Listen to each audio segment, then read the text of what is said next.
नमस्कार, बहुत बहुत स्वागत है आप सभी का रेडियो इंडिया के इस खास कार्यक्रम में। इसमें हम लगातार आप लोगों को ये बताने की कोशिश कर रहे हैं कि किस तरीके से न्याय व्यवस्था में खामियां लोगों के सम्मुख अब उजागर की जाने लगी हैं और किस तरीके से न्याय व्यवस्था लोगों को गलत रास्तों पर जाने के लिए मजबूर करता है। इसका सीधा सा फंडा ये है कि जिस तरीके से न्याय व्यवस्था की लेट लतीफ़ी है और न्याय मिलने में जो दूरगामी परिणाम नज़र आते हैं, इससे तमाम लोग ऐसे हैं जो अलग अलग मसौदों को तय करते हैं और अलग अलग रास्तों पर चल निकलते हैं।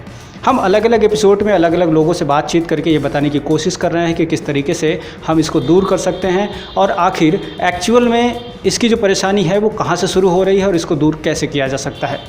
आज हम आपको सबऑर्डिनेट कोर्ट से लेकर के सुप्रीम कोर्ट तक की सारी व्यवस्थाओं पर एक नज़र डालेंगे और आपको ये बताएंगे कि किस तरीके से हम जजेस की जो संख्या है उसको बढ़ाने में कामयाब हो सकते हैं, किस तरीके से हम कोर्ट्स की संख्या बढ़ाने में कामयाब हो सकते हैं और किस तरीके से हम न्याय व्यवस्था को बूस्ट करने में कामयाब हो सकते हैं। इससे पहले कि हम अपने कार्यक्रम को शुरू करें, आइए देखते हैं ये विशेष रिपोर्ट। देश में मुकदमों की संख्या दिन ब दिन बढ़ती जा रही है। ऐसे में न्याय की उम्मीदों पर बड़ा ब्रेक लग गया है। नवंबर 2019 के आंकड़ों पर नजर डालें तो पता चलता है कि पूरे देश में लंबित मुकदमों की संख्या लगभग 3.5 करोड़ है। इनमें सुप्रीम कोर्ट में 59,867 मामले लंबित हैं, तो वहीं देश के विभिन्न हाई कोर्ट में 44,75,000 मामले विचाराधीन हैं। इसके अलावा जिला व अन्य निचली अदालतों की बात करें तो तकरीबन 3 करोड़ 14 लाख मुकदमे पेंडिंग हैं। इन सभी लंबित मामलों में 10 वर्ष से पुराने मुकदमों की संख्या सर्वाधिक है। लॉ कमीशन 1987 की रिपोर्ट बताती है कि देश में 10 लाख की आबादी पर 10 जजों का आंकड़ा बैठता है, जबकि यह संख्या 10 लाख की आबादी पर कम से कम 50 जजों का होना चाहिए। ऐसे में गरीब आदमियों के ऊपर सबसे बड़ा बोझ लंबित मुकदमों में निर्णय आने को लेकर प्रतीक्षारत होने का बना हुआ है। गौरतलब है कि सरकार के ढुलमुल रवैये के कारण ही 50% मामले उलझने की संभावना बनी रहती है।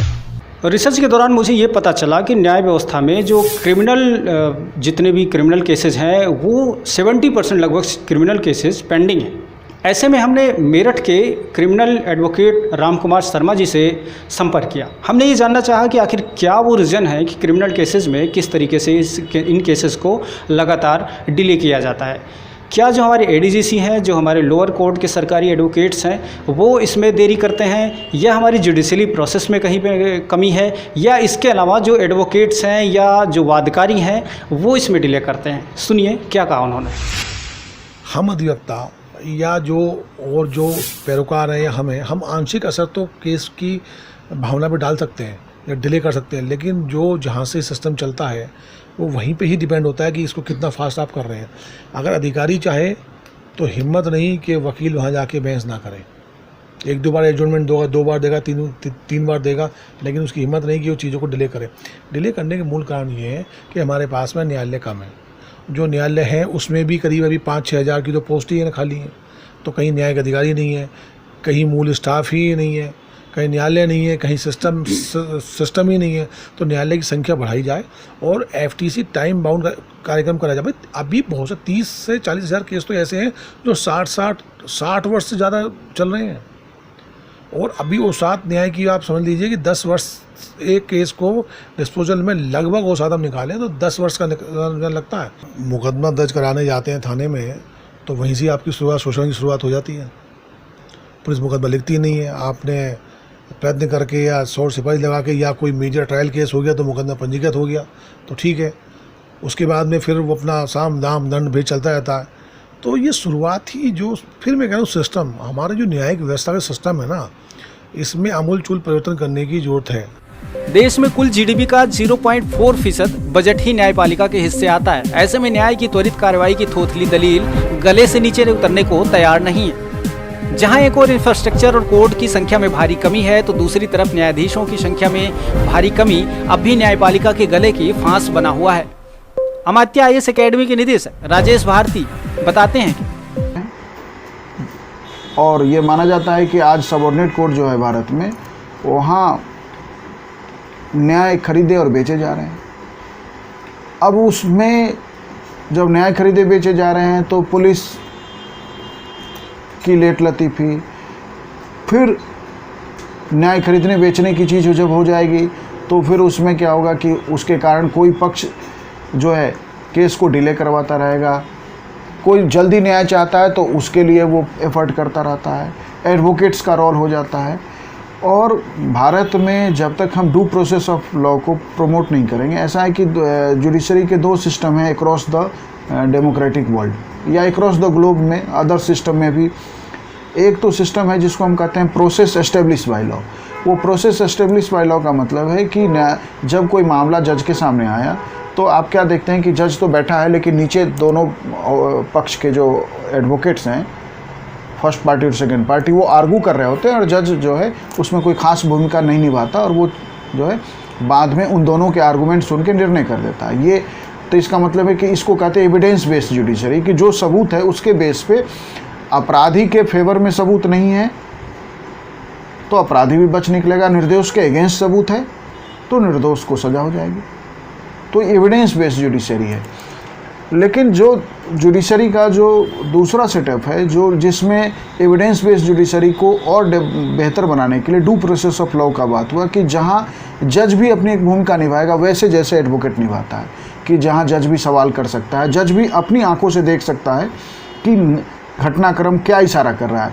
और ऐसे कुछ एक मामले आपको मैं बताऊं कि जहां सर्कमस्टांशियल एविडेंस पे, प्रस्तुतिजन्य सबूतों पे जो है सजा हुआ। एक अभी हम जानते हैं मनु शर्मा, जेसिका लाल मर्डर कांड में मनु शर्मा है, उसको जो है इसी ग्राउंड पे पनिशमेंट हुआ है। वैसे ही दूसरा जो विकास यादव का है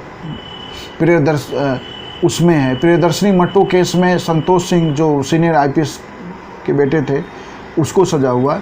तो भारत में धीरे धीरे न्यायपालिका हाई कोर्ट के लेवल पे, और तो ये जो चीज़ें, ऐसे कई मामले अब सामने आ रहे हैं जहां ड्यू प्रोसेस ऑफ लॉ पे, लेकिन सबऑर्डिनेट कोर्ट आज भी जो है वो एविडेंस बेस्ड जुडिशरी बन के रह गई है और जहां ड्यू प्रोसेस को अपनाने जा रहा है, इसके कारण भी देरी होता है। देखिए अभी जैसे हम बात करें तो हाई कोर्ट का जो जजों का सैंक्शन स्ट्रेंथ है वो 1079 है। उनमें से 771 तो परमानेंट जज होते हैं और 308 जो हैं वो एडिशनल जज हैं। इनमें से 389 जो पोस्ट है अभी खाली है, मतलब 36%, जुलाई 2020 में 36% जजों के पद खाली है हाई कोर्ट में। अब सवाल है कि जहां जिन हाई कोर्ट्स में, भारत के अलग अलग हाई कोर्ट्स में अप्रॉक्स जो हैं 44,75,000, मतलब 45 लाख केसेज पेंडिंग हैं। उन न्यायालयों में जहां 45 लाख से अधिक केस पेंडिंग हो जिन हाई कोर्ट्स में, वहां 389 जजों का पद खाली, मतलब 36% जजों, हाई कोर्ट जजों के पद रिक्त हैं। ये एक सीधा सवाल उठाता है कि ऐसी स्थिति क्यों है भारत में। उसका कारण है कि विधायिका, कार्यपालिका एक तरफ है और न्यायपालिका के बीच का टकराव। ये टकराव जो है ना, ये शुरू हुआ था जब इंदिरा गांधी भारत की प्रधानमंत्री थी, और 12 अगस्त 1975 को जब इंदिरा गांधी के लोकसभा के चुनाव को मशीनरी के दुरुपयोग के नाम पे जो है रद्द कर दिया गया। यहाँ से जो है कार्यपालिका को एकाएक ये लगा कि न्यायपालिका जो है वो शक्तिशाली बनने की कोशिश कर रही है, या न्यायपालिका जो है जिसको नाम जुडिशियल एक्टिविज्म को दिया गया कि न्यायपालिका अति सक्रिय हो गई है। इस अति सक्रियता को जो है कार्यपालिका ने एक जो है उसने एक टकराव के रूप में देखा, और वहाँ से जो कार्यपालिका का और न्यायपालिका का टकराव शुरू हुआ है हमारे देश में, वो टकराव आज तक जो है चल रहा है। क्योंकि भारत में जो जजों की नियुक्ति है वो कॉलेजियम सिस्टम से होती है, और कॉलेजियम सिस्टम को बदलने के लिए जब कॉलेजियम सिस्टम आया 1993 और फिर 1997 में इस पर अंतिम रूप से मोहर लग गया, जब नरेंद्र मोदी प्रधानमंत्री भारत के बने 2014 में, तो इस कॉलेजियम सिस्टम को बदलने के लिए एक national judicial appointment commission bill लाया गया था, जिसमें 6 मेंबर कमीशन था वो, जिसका चेयरमैन तो चीफ जस्टिस ऑफ इंडिया को होना था, और उसके अलावा 2 और सुप्रीम कोर्ट के ही सीनियर जज होने थे, और 3 जो है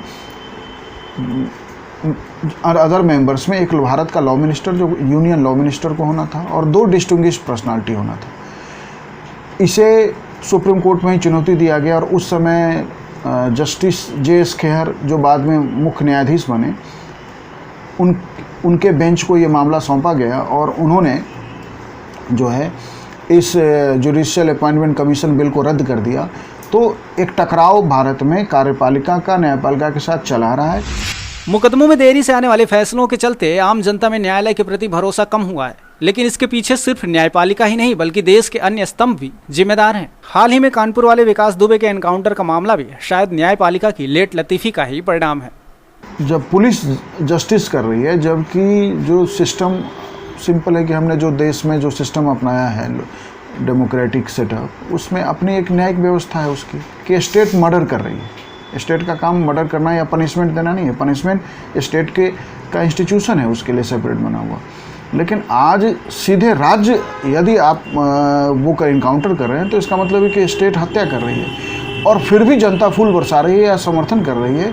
तो ये सवाल केवल पुलिस पे नहीं है, ये सवाल न्यायपालिका पे भी है कि आज ऐसी स्थिति देश में क्यों बन पड़ी कि लोगों को लगता है कि जो है न्यायपालिका से न्याय नहीं मिलेगा या अपराधी बच निकलेगा, या इवन वो पुलिस जिस पुलिस के ऊपर सारा राज्य सारा देश भरोसा करके जीता है, उसे भी शायद ये कहीं ना कहीं से लगा होगा कि वो विकास दुबे ने जिन हत्याएं की है, माने जिस तरह से पुलिस कर्मियों के और सीधे राज्य को चुनौती दिया, तो शायद कहीं पुलिस के अंदर भी ये बात रही होगी कि हम उसे शायद उचित दंड न दिला पाएँ कोर्ट में, या कोर्ट से कहीं छूट न जाए, इसलिए पुलिस ने ही जो है न्याय करना उचित जो है जान पड़ा।